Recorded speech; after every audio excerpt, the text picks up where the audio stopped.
Los antiguos griegos jugaron un papel decisivo en la formación de la cultura moderna. El legado de su forma de vida, su filosofía y su arquitectura sobreviven hasta el día de hoy. Los antiguos griegos son responsables de muchas de las instituciones democráticas contemporáneas. Sin embargo, un aspecto de su sociedad que es extraordinariamente poco estudiado y peculiar es su sistema de prostitución.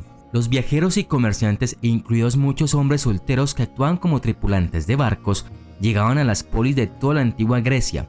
Solón, el gran legislador ateniense que sentó las bases de la democracia, vio los beneficios económicos de la profesión más antigua ya en el periodo arcaico. Por lo tanto, no debía pasarse por alto. Legalizó la prostitución, que se convirtió en un evento de toda la ciudad y una gran fuente de ingresos. Esto se convirtió en un negocio lucrativo, tanto para los dueños de burdeles como para los trabajadores independientes, particularmente en el caso de la antigua Atenas, y esto le dio un sentido de infamia a la ciudad. Sin embargo, siempre daba motivos a los viajeros para detenerse en los muelles y pasar allí varios días. Significó más flujo de efectivo para Atenas, lo que ayudó a la ciudad a fortalecer su posición de influencia y poder en las costas del Mediterráneo. En contraste con la apertura con la que se reconocía la profesión más antigua del mundo, otros tipos de sexualidad podían ser restringidos y estrictamente regulados. En Atenas, por ejemplo, el adulterio estaba estrictamente castigado por la ley, a veces de forma muy espantosa. Además, se esperaba que las mujeres libres guardaran de cerca su castidad hasta que se casaran. Todo esto significaba que si un hombre joven y soltero deseaba tener relaciones, se enfrentaba a una elección entre esclavas o cortesanas profesionales. Es así como la prostitución ya era democrática, porque todos se dedicaban a ella, desde los nacidos libres hasta los esclavos y los ex-esclavos, hombres y mujeres, ciudadanos y extranjeros. Aún así, Solón lo llevó a un nivel completamente nuevo, al abrir burdeles con un cargo fijo y justo de un óbolo por sesión.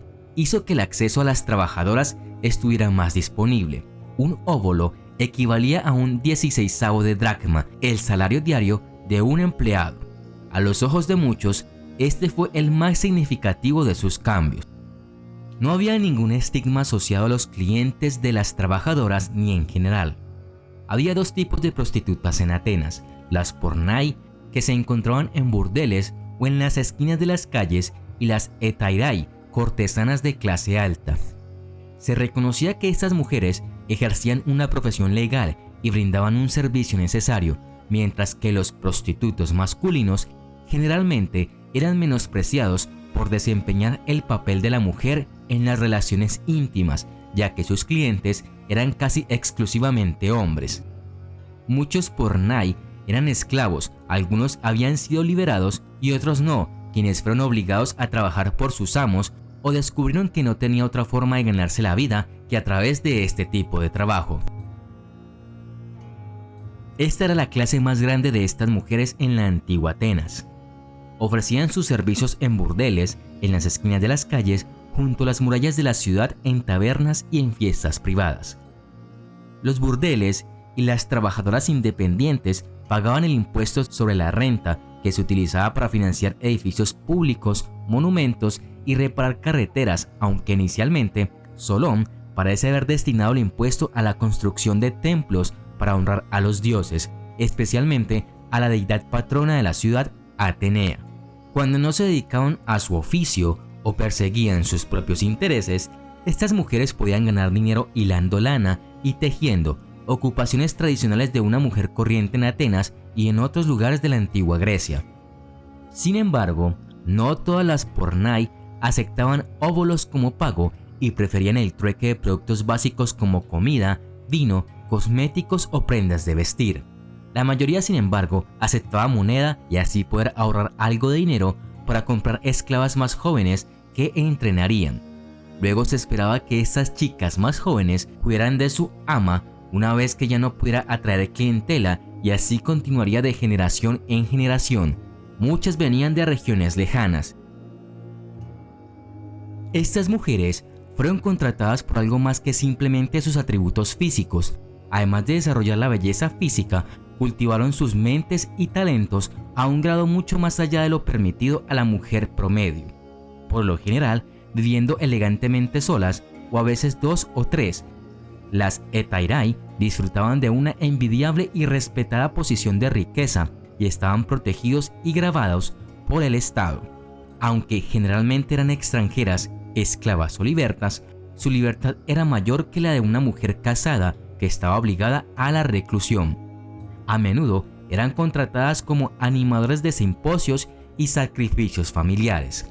Las Hetairai de Corintio y Atenas se destacaron especialmente por sus logros físicos y culturales. La hetaira más famosa de la antigua Atenas fue Aspasia de Milet, la consorte del estadista Pericles. Aspasia era una metic, alguien que no había nacido en Atenas, y muchas mujeres metic parecen haber encontrado trabajo a menudo en Atenas como hetairai, tal como lo hizo Aspasia. Los antiguos griegos pueden haber ganado dinero al convertir partes de sus casas en bares y burdeles, según han descubierto los investigadores. Las excavaciones en sitios han descubierto cientos de vasos para beber y objetos eróticos en casas que datan de los siglos V y IV a.C., lo que sugiere que las habitaciones y los patios se usaban para prácticas comerciales dudosas. El descubrimiento puede resolver el antiguo misterio de por qué los arqueólogos han encontrado tan poca evidencia de tabernas griegas obscenas a pesar de que ocupan un lugar tan destacado en la literatura clásica.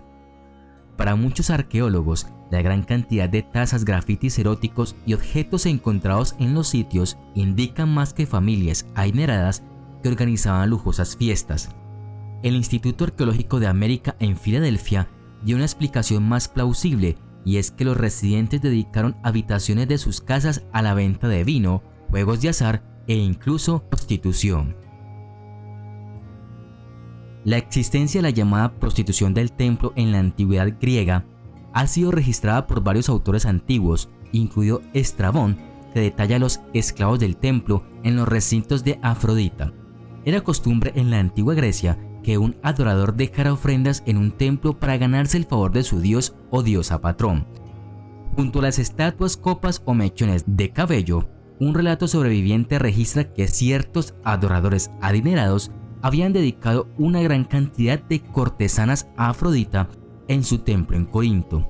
Afrodita era, por supuesto, la diosa del amor, y por lo tanto la profesión más antigua puede haberse visto como una manifestación de su poder. Sin embargo, algunos estudiosos ahora cuestionan la práctica, ofreciendo varias explicaciones alternativas, incluida la posibilidad de que los burdeles hayan estado asociados con tales templos, aunque no estrictamente relacionados con ellos. Ha habido relatos de mujeres que hacían donaciones a los templos de aquellas diosas bajo cuya ordenanza divina practicaban su trabajo. Aún así, y aunque la prostitución era legal y socialmente aceptable, seguía siendo desagradable para muchos ciudadanos atenienses. Los hijos de las prostitutas no eran considerados ciudadanos porque en la mayoría de los casos sus madres no lo eran y no se podía probar su paternidad. Tanto las pornai como las hetairai tuvieron hijos que, si eran mujeres, fueron criadas para continuar con la profesión de su madre y cuidarla en la vejez, y si eran hombres, eran abandonados o vendidos a esposas atenienses infértiles que necesitaban producir un heredero para sus maridos. Cabe señalar que esta opinión no era compartida por todas las ciudades-estado griegas, y en algunas como Esparta, la prostitución era rechazada por ser degradante tanto para hombres como para mujeres.